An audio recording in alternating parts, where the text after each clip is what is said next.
একজন সত্যিকার ভালো নারীর জীবনে সবচেয়ে দামি সম্পদের নাম হচ্ছে টাকার চাইতে বেশি, গাড়ির চাইতে বেশি, বাড়ির চাইতে বেশি, গয়নার চাইতে বেশি, সেটার নাম হচ্ছে ইজ্জত।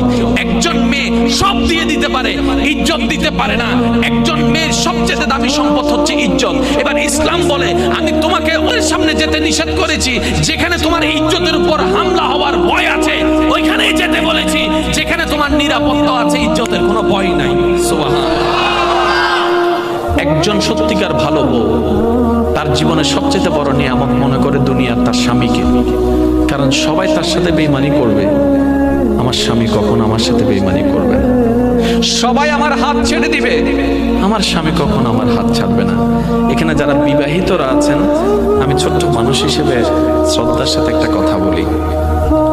এক ঘরের নিচে থাকলে, একই ছাদের নিচে থাকলে অনেক কিছুই হবে, মন মালিন্য, পক্ষে বিপক্ষে, পছন্দ অপছন্দ অনেক কিছুই হবে।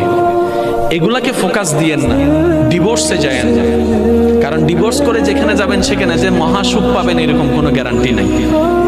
যেখানে আছেন থাকুন, আল্লাহর রহমতের আশা করুন। স্বামীর কাজ হচ্ছে স্ত্রীদেরকে মায়া প্রদর্শন করা, মহাব্বত প্রদর্শন করা, কেয়ারিং প্রদর্শন করা।